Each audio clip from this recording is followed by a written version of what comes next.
It's time to start the show.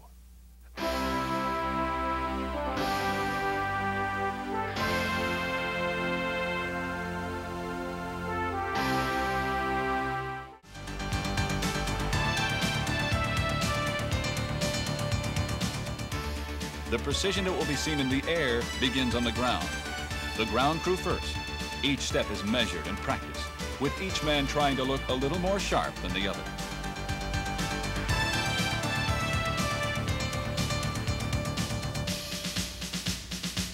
And then come the pilots.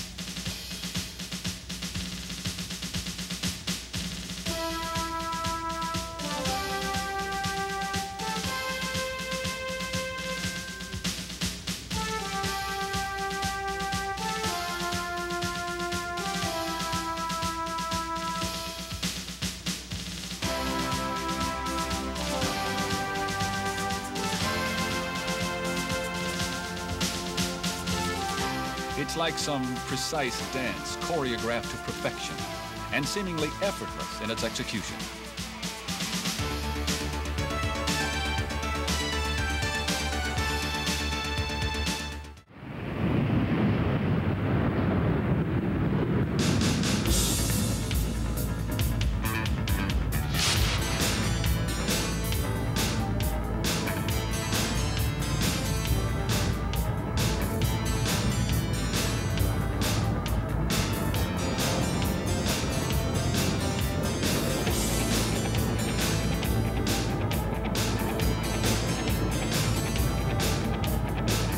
Once the Diamond is airborne, the solo pilots do their thing, and there's no turning back now.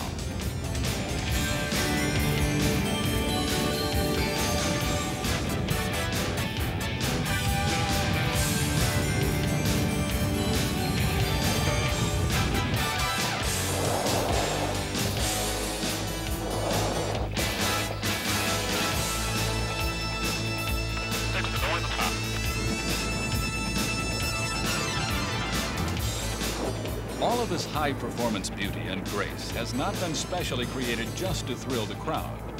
The team is demonstrating maneuvers which have been proven successful in actual combat situations.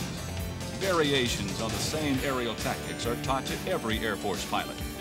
It is the discipline, timing, and practice that help to bring maneuvers to low level and transform otherwise ordinary flight into this.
The F-16 is one of the best show airplanes the Thunderbirds have ever flown. And not just because it looks good.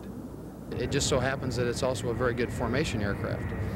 And once you learn a few tricks of the trade, so to speak, you can keep that aircraft in a position on a smooth day within, say, 6 inches of where you really want the airplane to be, and that's pretty good.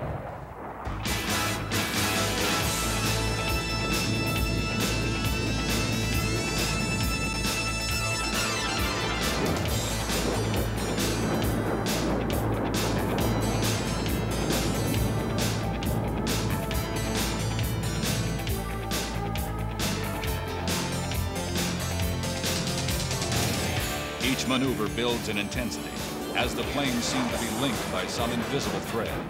In reality, each pilot is lost in total and complete concentration on the task at hand. Yet, ironically, this is what the pilots consider the relaxing thing to do. when I want to get away from the rigors of the office, then if I get a chance to go get in my jet and go do it, then that's what I want to do. So it's very enjoyable in that regard.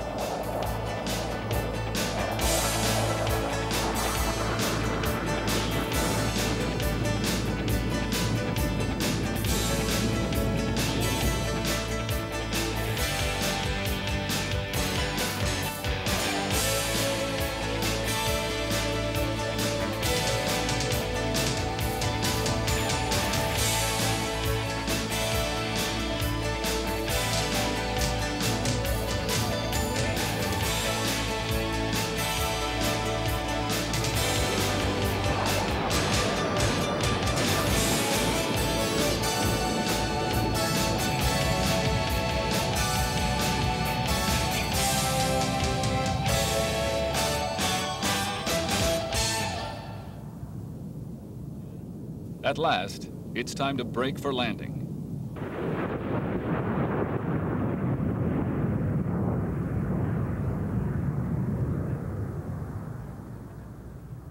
And reluctantly, they bring the F-16s back to Earth.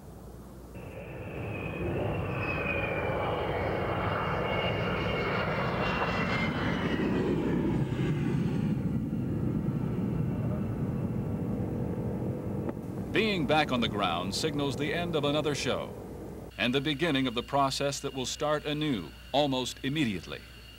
For the pilots, there is always a feeling of high exhilaration and disappointment that it's over for now.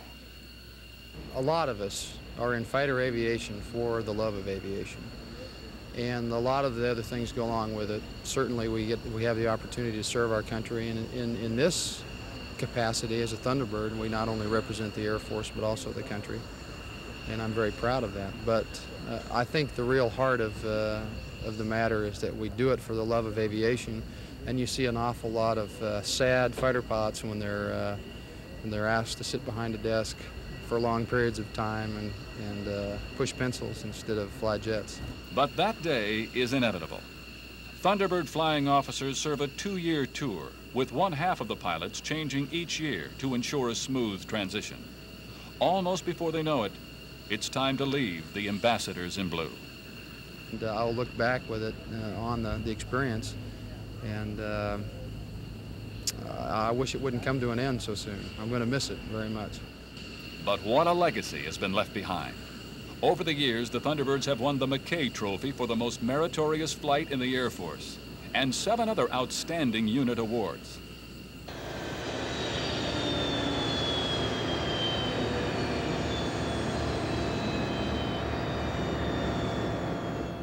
And so, another flight demonstration goes into the logbook, and preparations are already underway for the next show, and the next. Maintenance people will again inspect every nut and bolt. Pilots will debrief, and supply people will try to stay one step ahead of the game.